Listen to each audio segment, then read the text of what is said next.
back to the channel. This is Dr. Osa, and I'm so happy that you joined me for another video. And hello and welcome to all of my golden souls.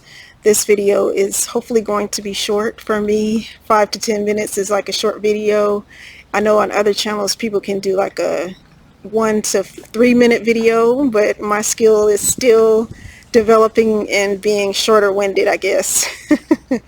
But in honor of spring, this is the first day of spring, I just wanted to tell a quick story about some trees on our property. So on a certain part of our property, we have 3 cherry blossom trees, and I didn't even know a lot of the things that were in bloom because we closed in February, in the month of February when we bought the house.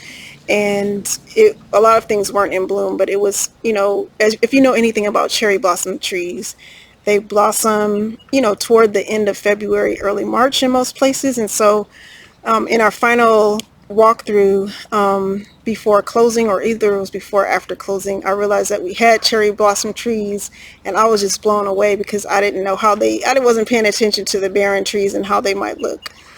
So about a year and a half ago, after we moved in, the trees started to get some sort of fungus on them, and they were kind of like rotting or just aging, and the previous owner did all that they could to preserve the trees and fertilize them, but after a certain age, I guess the trees just give out, especially in the state that I live in. And so I was really sad to see how the tree was just deteriorating, like there was branches falling off of it.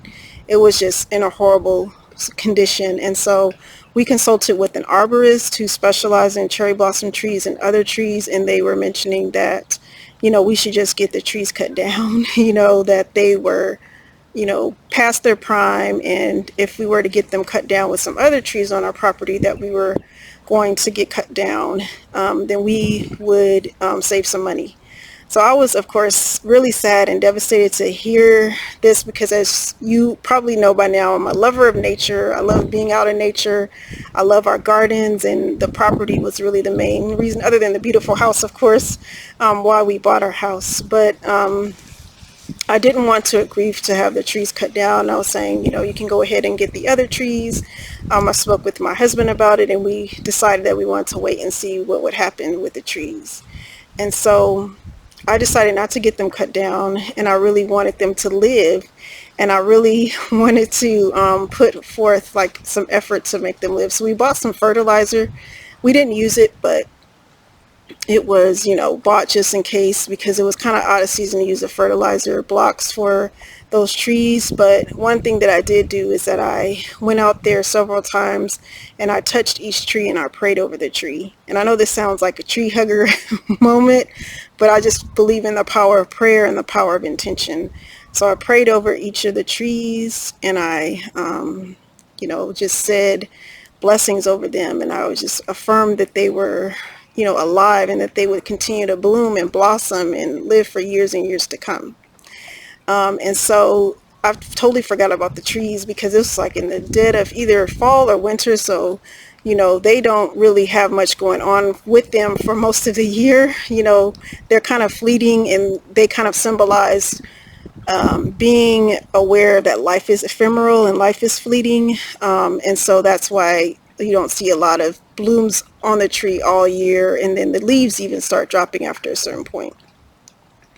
So there was a time where we were going out. I can't remember where we were going, and I looked up to the trees for some reason. Like, I think we forgot something, so I was on the passenger side. My husband ran back in the house, and this was about a year ago, last spring, and I saw that the trees were blooming. They had bloomed by a miracle, according to the arborist, because they were saying they were gone. So they were blooming, and they came in full bloom, and I was just crying because I was just so happy that they are still alive and that they're here and that the prayers worked. And I really did feel something when I prayed and touched each of the 3 trees, because I felt like, every part of God's creation is alive, and we all have a connection to this earth, and we all can do something, whether it's a prayer or a donation or an offering of our time to support the earth's abundance. So this past spring of 2022, it bloomed again, and this spring my neighbor has actually been sending me pictures because I'm not at home right now, but she's been sending me pictures of the trees every few days, and they're like in total full bloom, like probably even better than they were last year. And I just share this story because I want you to think about the areas of your life where maybe you gave up hope. You were told by a doctor or a specialist or even by a family member or maybe even by yourself that your dream wasn't worth living and that your life was full of challenges or just things that you needed to work on and you were giving up hope. And I feel like we should never give up hope on our dreams. Like those trees are like trees of my dreams. Like I love cherry blossom trees so much that I wasn't willing to let them die. And I was willing to fight for their lives and to affirm the life that was still inside. And I was just visualizing the roots and everything about them being so robust with vitality and abundance. And I was saying, there's no way that they can die, you know? And I believed it with all my heart to the point where I forgot about it, maybe because I thought, or perhaps because I thought or knew in my soul that it was already going to take place. So I just share this story to encourage you to think about the areas of your life that you think are dead, that you think are dormant, or that might have reached, you know, their full life cycle and there's nothing left. Some things are meant to leave our lives. You know, I'm not saying that everything is meant to continue to infinity, but there are some things that you love, that you feel passionate about, that you want to see create a new era of your life, or to leave a legacy, or to create a change in the world.